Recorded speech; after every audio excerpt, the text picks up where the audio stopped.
देश की economy corona के चंगुल से धीरे धीरे बाहर निकल रही है। दूसरी तिमाही के जीडीपी के आंकड़े भी इसकी तस्दीक कर रहे हैं। जुलाई सितंबर के जीडीपी आंकड़े अनुमान के मुताबिक ही रहे। ये लगातार चौथी तिमाही है जब सकल घरेलू उत्पाद की विकास दर पॉजिटिव जोन में रही। दूसरी तिमाही में जीडीपी ग्रोथ 8.4% रही।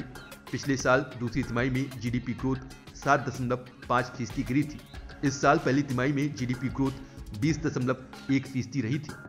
अर्थव्यवस्था में सुधार का सबसे बड़ा कारण खपत और निवेश में सुधार रहा। वैक्सीनेशन, कम ब्याज दरों की वजह से सेंटीमेंट में भी सुधार दिखा। दूसरी तिमाही में मैन्युफैक्चरिंग और सर्विस सेक्टर की अच्छी ग्रोथ ने इकोनॉमी को सहारा दिया। दूसरी तिमाही में जीडीपी ग्रोथ में इजाफे के पीछे बड़ी वजह डिमांड में बढ़ोतरी रही। कोरोना महामारी के बीच रुकी हुई डिमांड का असर अब देखा जा रहा है। हालांकि सप्लाई साइड में दिक्कतें अभी भी बनी हुई हैं। कई सेक्टर्स ऐसे हैं जो मांग को पूरा नहीं कर पा रहे हैं। सरकार भी मानती है कि कॉर्पोरेट सेक्टर अच्छा कर रहा है। इससे नौकरियों में भी इजाफा देखने को मिला है।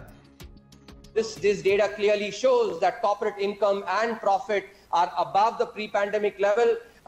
It is important here to not get subjected to the rhetoric that the formal sector is not important for job creation.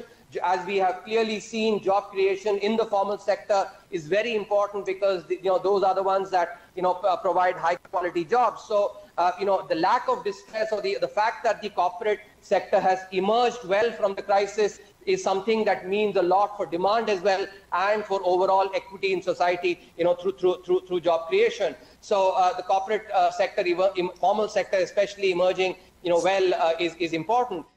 सितंबर तिमाही के जीडीपी ग्रोथ के आंकड़ों ने आरबीआई समेत कई एजेंसियों के अनुमानों को पीछे छोड़ दिया है।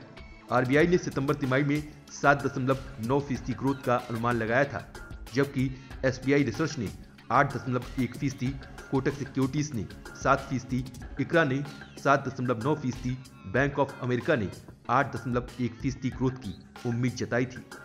8 कोर सेक्टर की ग्रोथ भी अक्टूबर में बढ़ी है। 8 प्रमुख इंडस्ट्रीज की ग्रोथ अक्टूबर में 7.5% पर रही। इसमें सबसे ज्यादा ग्रोथ नेचुरल गैस की रही, जो कि 25.8% थी।